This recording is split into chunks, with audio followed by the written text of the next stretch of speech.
Hey everyone, welcome to Locked On Lakers for Tuesday. Brian Kamenetzky, Andy Kamenetzky. The Lakers talk about what went wrong and what they're going to do to fix it tonight in Game 2. That's next.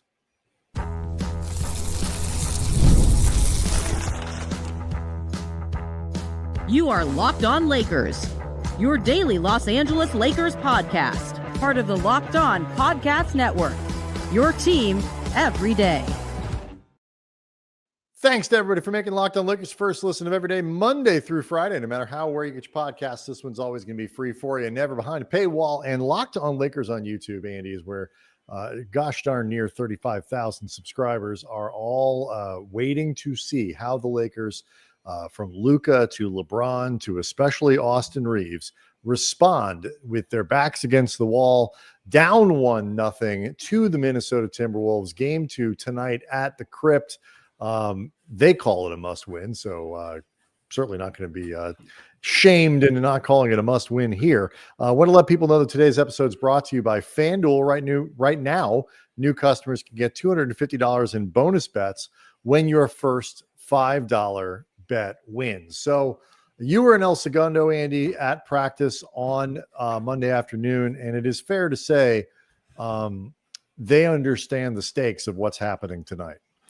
Yeah, it's pretty clear that everybody recognizes that not only did they play poorly in game one, but I think they all recognized how disappointing it is to play as badly as they did for the reasons that they did. Like, it's one thing if you play as hard as you can, you seem dialed in, you seem like you're giving the game the requisite urgency, and just the shots aren't falling, or for whatever reason, it's not working.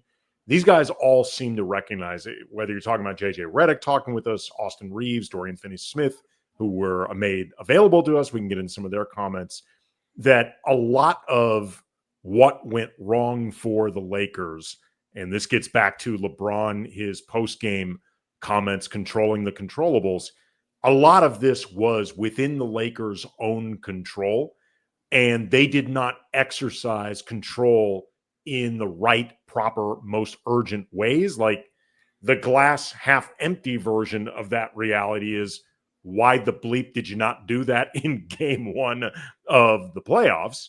The glass half full version of it is inexcusable, but we can fix it. These things are within our power, and everybody to a man sounded pretty determined not to let that happen in game two. Right. And of course, the danger is, you, like you say, you can do the stuff right in game two and still lose the game. You punted away a game, not because the other team simply outperformed you, but you just opened the door to make it easy for them. And that's why, generally speaking, NBA players and coaches don't recommend punting a game in the playoffs. Yeah, no, it was funny. Like, I did the squad show, with the Locked On Network squad show, Western Conference, and usual cast of characters from around the Western Conference playoff teams. And I was asked, like, do you chalk this up as to the sort of, I mean, Luka has a little bit of history too of feeling out series in game one. You might drop away in game one, you come back and win the rest.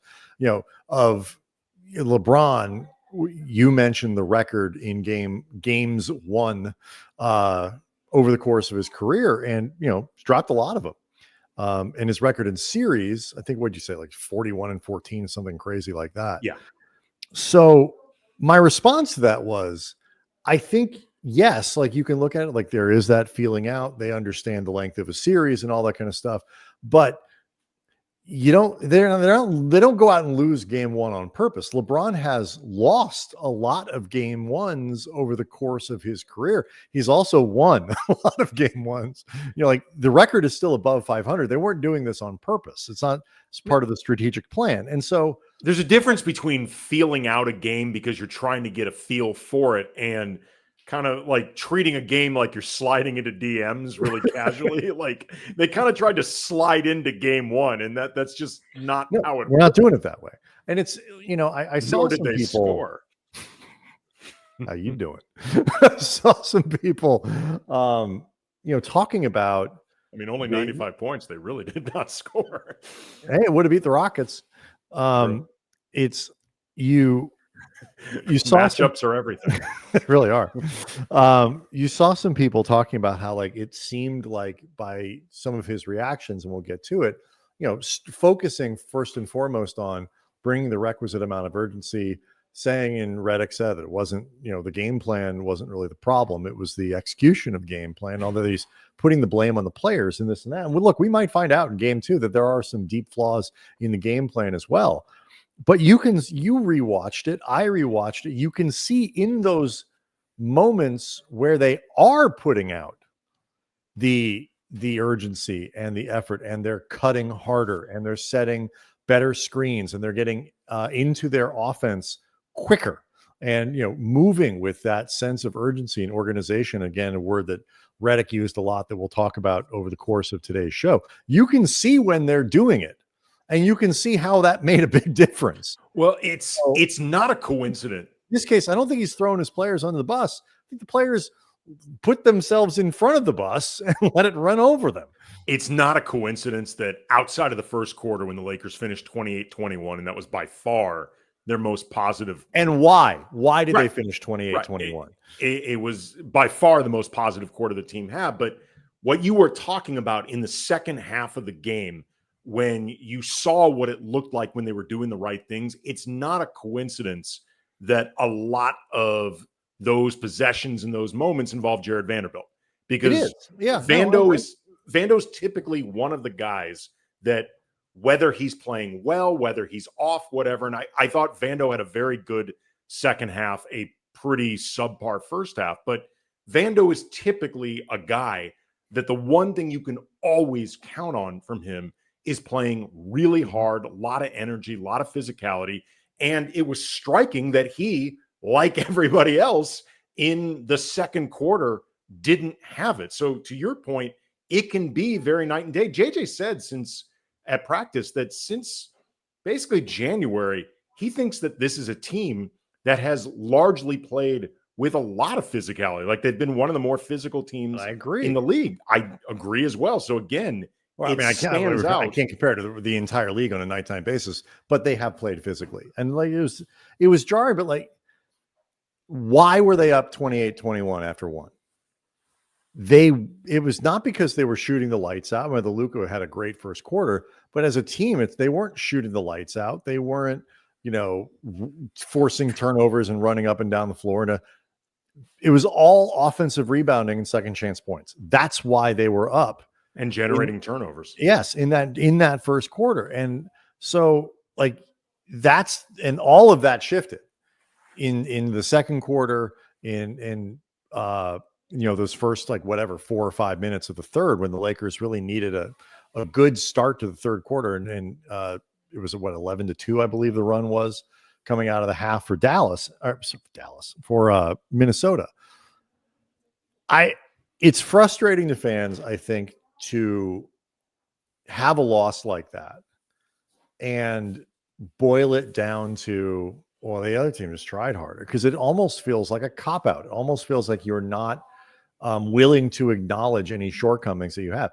And like I said, we could find more shortcomings tonight in game 2, but you can't even get to the shortcomings when you're playing at 85% of the pace or whatever, and the urgency of the team that you're playing against. And again, it's not just beating guys up and hammering them physically, although a little bit of that would be good.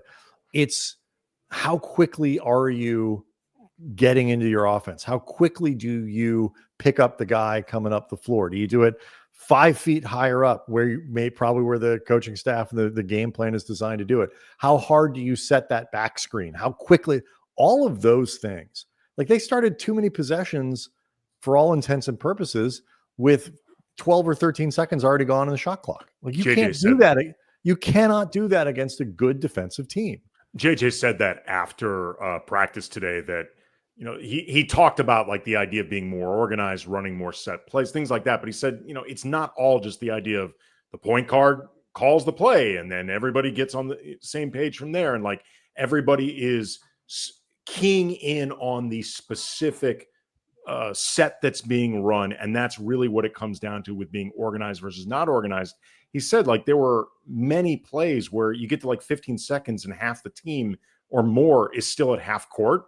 And just the idea of approaching it with a lack of urgency. And that lack of urgency will lead to you being unorganized on offense, because not everybody is actually just doing the things they're supposed to be doing. When we get back, there was one, before we move on to some of the things from Austin and DFS, there was something that JJ conceded during the post practice media session today that I was wondering about, and that I think was a mistake leading into it, where if nothing else, if nothing else, it speaks to everybody taking stock of things that went wrong. So we'll get into that coming up next. Locked On Lakers is brought to you by FanDuel. The NBA playoffs are here. FanDuel is giving new customers an incredible way to get in on the action. Right now, when you join FanDuel, place your first $5 bet, you'll get $250 in bonus bets if your bet wins. And I love how FanDuel makes betting so easy, whether you're picking your favorite team. I imagine for everyone listening here, it would be the Lakers in Game 2, or diving into player props from three-pointers to steals to assists. FanDuel has so many ways to bet on your favorite player props. Plus, after the game tips off, you can even combine live prop bets into a same-game parlay for a chance to win big. Don't miss out. Head to FanDuel.com. Claim your $250 in bonus bets today.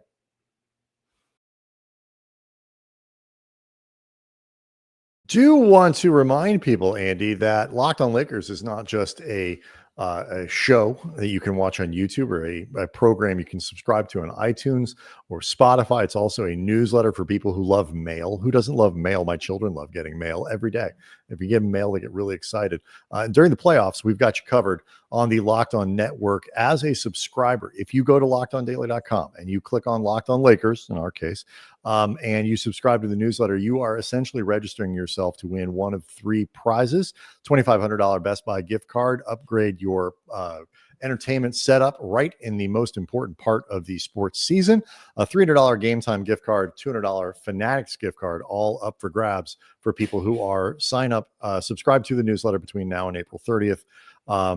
And just by clicking on the link in the description to get into the show, you are basically, you're entered to win. That's it. And plus, you help us win a contest internally to beat all the other hosts in this thing. That's really important. So you had one more thing you want to talk about, Andy. Yeah, I had mentioned, I want to say for Monday's show, about how I'd been wondering if, given this team's at times kind of collectively relaxed personality, like, to be clear, I think for the most part, they are extremely focused in games. I think they treat them with the proper urgency, all of that stuff. That's how you end up with a 3 seed this year, despite injuries, roster turnover, all of that stuff. Like, I don't think that this is a team that doesn't take the season seriously, but I think they are not a team that has, at the top especially, like the most intense personality collectively. And JJ said in retrospect that he thought maybe they should have done more organized scrimmages during the week. And I don't even know if it's a question of practicing harder, because I know that they were doing stuff during the week, but more of the idea of recreating as close as possible the atmosphere of these games, whether you're talking about that sort of in-game intensity, or whether you're talking about the drilling down on details and just keeping yourself in that mindset of urgency physically and mentally. And I think it reflects a bit of what I had been thinking about, in terms of what could explain the way they approached the game they did, and whether, as much as this team, I'm sure, needed some rest and the ability to recharge, if it might have been what they needed and too long for its own. Every team is different, and hopefully the Lakers are in this situation again next year. There is a learning. This is sort of where a little bit of that learning curve comes in. I was struck by a couple of things at practice, and we can talk about them in any order that you want. Actually, a few things.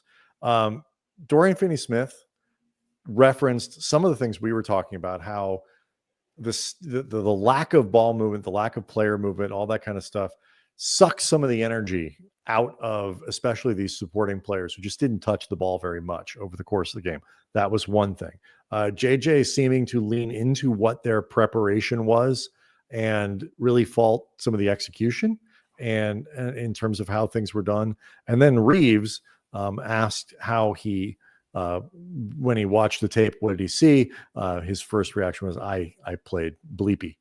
Like he really, if anybody's out there is worried that Austin is unaware of how he played or blowing it off, he is not. So those were the three things that I think were big in practice in El Segundo on Monday. Dealer's choice. You start where you want. Well, I'll start where we left off with Austin because I actually asked him that. JJ had gone before Austin, and I think Austin had also, like JJ, talked a bit about the film session that they had. And I asked Austin, just when you watched yourself during the film session, what are the things that either jumped out at you or you're thinking I could do a better job of? And he just said, quote, I played bleepy. I wasn't myself. To what the reason was, don't know. But I just got to go out there, be myself, play my game, and have fun doing it. He also said that this game was a wake-up call for both the team and presumably himself. Just the idea of we cannot allow ourselves to lose games because we don't do the things that we're capable of doing. If Minnesota outplays us, so be it. But he said that the Wolves did not do anything particularly out of character in his mind. He said that they are a team that always plays very hard, very physical, that they will guard you very well. I doubt if you injected Austin with truth serum, he would said that he would have expected Jaden McDaniels to go 11 of 13 or that they would shoot 50%. And if you injected Jaden McDaniels with truth serum, he would have expected Jaden McDaniels to go 11 of 13. Probably not. But I think those aspects of the game, I'm sure he didn't expect. But at the same time, I'm sure he also acknowledged we gave them too many easy looks. Right. If you give players that are largely pretty good shooters, or at least, competent shooters, enough open looks and enough rhythm to hit those open looks, guess what? They're going to make a lot of them. Yeah. And it's also too, it's like something happens every playoff game. There's I wasn't expecting that, or this performance from that guy. And, it was Jaden McDaniels in this game. Another night it's, whoa, you hope from the Lakers. It's, wow, I wasn't expecting 17 from Dorian Finney-Smith, or Gabe Vincent hit 3 first half 3-pointers. Like there's always in every playoff game, something that is different than sort of the typical scouting and execution that you're expecting going into it. So nobody thinks Jaden McDaniels can go 11-13 again in this series, probably again, starting with Jaden McDaniels, but someone on Minnesota is going to do something goofy or a little out of character or step up and have a great game. Or, wow, Julius Randle went 1 for 11, or Austin Reaves and LeBron scored 35 points between them. Like these things where somebody is way below what the expectation is. That's always going to happen. So you have to be prepared for that sort of thing and be able to have enough going on that you can pick it up. Somebody else scores when a different guy isn't, whatever it might be. I think in terms of the supporting cast, what DFS was talking about, and sort of appreciate his candor about lack of touches and about lack of movement and this sort of stagnant nature of what the Lakers were doing and how that impacted them, all on both sides of the ball and the intensity that they had in that game. I think that is a note that you absolutely positively have to take seriously, because it's what we were seeing and it's natural human nature, even in a game that important. Yeah. It's not even sulking. I don't even want to make it sound like it's sulking. Well, it's not. I'm glad you brought that up, because I want to get more into that piece of this, because I saw a lot of reaction on Lakers Twitter to clips of DFS talking about this, and I think people had a lot of wrong takeaways. So we'll get into that coming up next.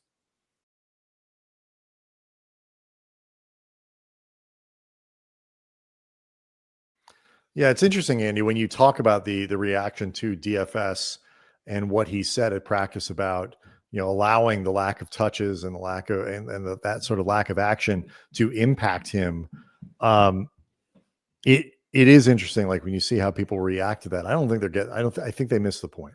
Yeah, I'll set the entire scene because I was there, and DFS was asked by Dave McMenamin from ESPN, with Dave even acknowledging you're not a guy that is necessarily counted on to be super prolific with the counting stats, but is there a way for you to be more involved? Do you need to be, like, in terms of getting up more shots?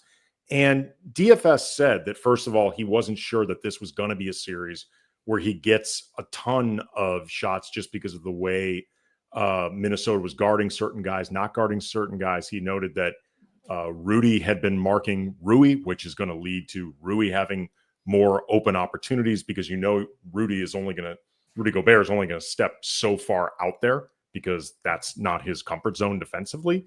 So DFS said, like, I may not be getting a lot of shots in this game, so I need to find other ways to affect the game. And when he noted that his energy waned in some respects by only touching the ball so much, and that affected him on both sides of the ball, DFS was not complaining. DFS was not making excuses for himself. DFS was actually throwing himself under the bus and saying, there's no excuse for this. I need to do better. I can't allow a lack of touches to affect my energy. That's not excusable. And we can get into some of the reasons why this happening is kind of predictable, even if it isn't excusable, but it should be made very clear. This was not Dorian agitating for more shots, if anybody's misinterpreting this. Well, yeah, and I also think it's like, has anybody out there played sports? I'm not talking about at the professional level. I'm just saying, when you play, there is an energy that comes when the ball, the puck, whatever it is, whatever sport you're playing, where things are moving, things are, the ball is traveling around one person, one position, soccer, whatever it is, one guy just sort of carrying it keeps everybody's energy and intensity high because you never can let your guard down. You can never, and you're always ready. You're always moving. You're always part of the thing that your team is doing.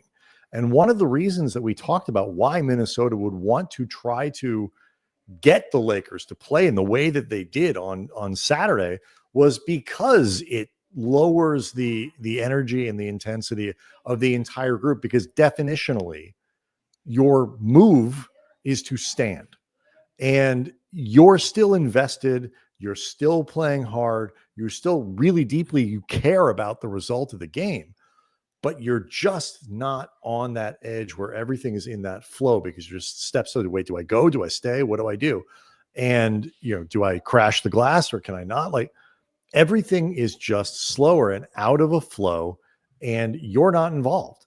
And that takes some of the energy out of the group. That is sports nature. If you want to call it human nature, it's sports. And I think it's true of most things. You're at work and, you're sitting around the conference table and everybody gets to talk, but you have ideas. It takes some of your energy away, even if you're trying to do the best thing by your company. So I respect DFS for saying it out loud. And I'm sure the Lakers will try to fix it, but it's really incumbent on the entire team, not just him. Yeah. There's that saying, Mike D'Antoni used to say it all the time.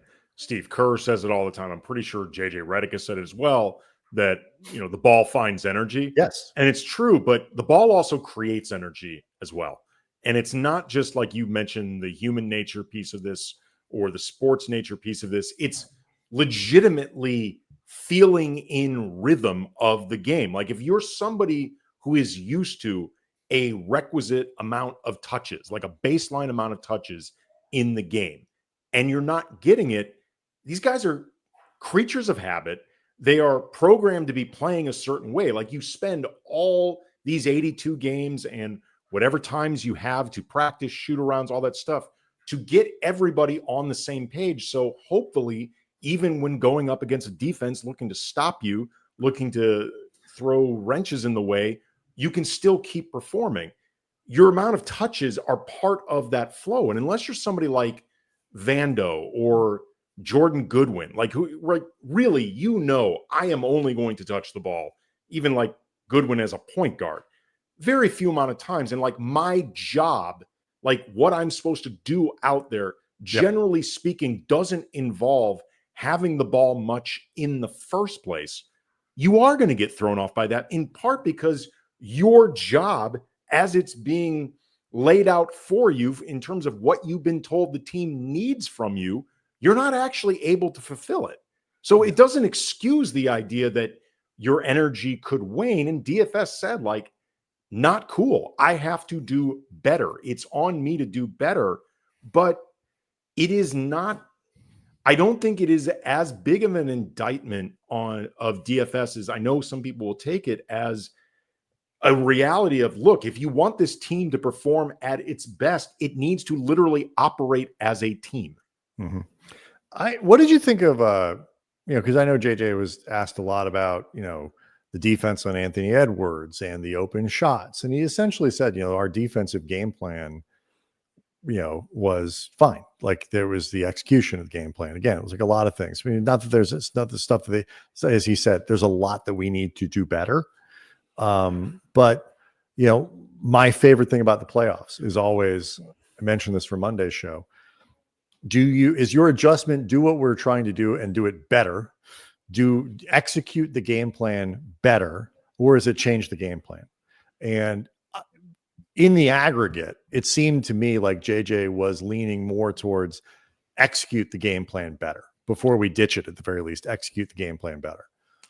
To be totally honest, I don't know. Like, I don't truly know how to answer the question. I don't either, because he was short on specifics about what they wanted. JJ, I mean, at one point, JJ was asked something about, adjustments, even in the most broad sense. And JJ said, I'm not giving away our adjustments. And typically, JJ is I'm not going to go through the kabuki theater of pretending I'm hiding sets, hiding pitches. Everybody knows what everyone runs anyway. But he was like, I'm not giving you even a shred of information. And nor should he, by the way. Right. As far as the offense goes, I think it's pretty easy to diagnose what they were not doing correctly, because we know what it looks like when it's really working. The defense is what makes it difficult to figure out how much of that is the game plan not being executed properly versus maybe not the right game plan. And I say that because the Lakers have often made a point. It's funny. This is something that used to happen under Darvin Ham and would drive, I know, me crazy and a lot of Laker fans crazy. The concept of there are certain shooters that you give them those shots, and, you're picking your poison. And if those guys make the shots, you tip your cap to them. Clearly, they went too far in this direction, because Minnesota is too good of a three-point shooting team to give that many guys that many open shots. Right. I was going to say under that little amount of stress. Right. Like if JJ Redick will forget in 5 minutes more about basketball than I'll ever know in my entire life combined. But if that was the game plan, I will just tell JJ that's the wrong one. I don't suspect at minimum it was executed the way it was supposed to be, but I do think they need to be careful of, even if, let's say, Jaden McDaniels or Julius Randle are the designated, those are the guys you give those shots to, because between Ant and the other guys that we know are better three-point shooters, you have to pick your poison at some place.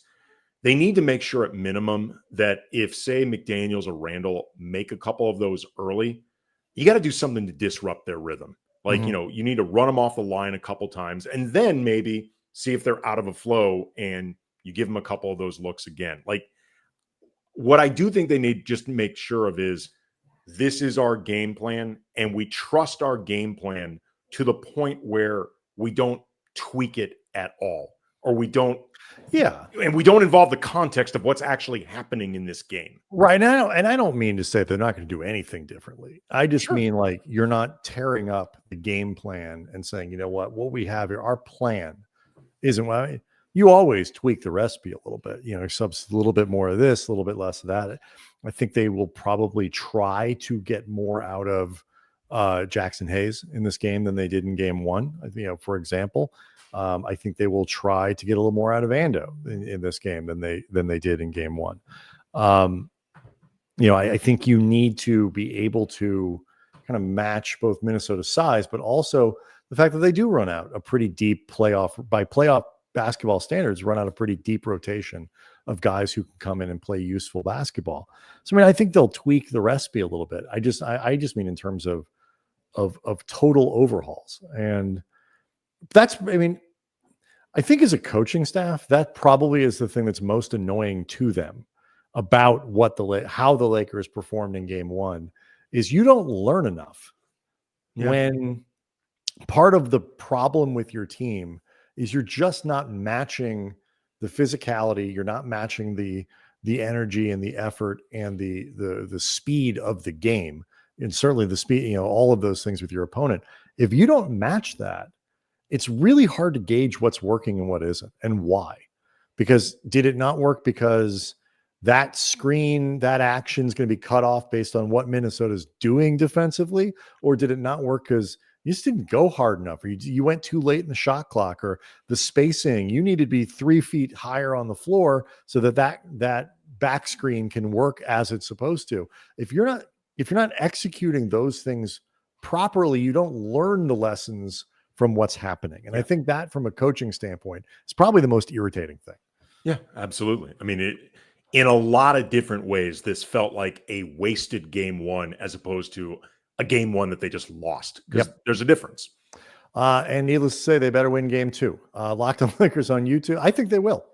Locked on Lakers on YouTube is where you can go hang out with, I'm going to call it 35,000 subscribers to the channel. We, of course, will be back with reaction right after the game. Make sure you are ready to go live. We certainly will have a live broadcast following the game tonight, Tuesday night. So we'll see everyone then.